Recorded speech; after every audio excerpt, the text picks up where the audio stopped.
قالت لي انا بالونه بالونه بالونه بالونه امي امي امي. الله ده كلونيا البالونه دي جامده قوي. بس احنا هنعمل فيها ايه دي؟ ياسمين احنا هنسيبها هنا ونروح ناكل ونيجي.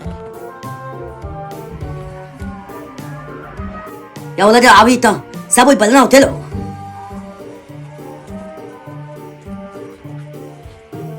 هنعمل ايه بقى دلوقتي؟ افرقع لهم البالونة، اسيبها بقى هنا زي ما انا بقى، كأني قاعد ولا هما شايفيني. خش بقى هنا خد البالونه كفايه كده. ايه ده؟ يا نهار اسود البالونه اتفرقعت. انت اللي فرقعتها انت يا عم. انت بتفرقع عليها كنا نلعب فيها يا عم. انا مالي، ما انا مشيت معاك وجيت معاك وانت كداب. انا مش كداب انا خارج. بقى يا والله انا اجيب لك بابا. البابا انت وابوك يا هاخدها معايا ليه؟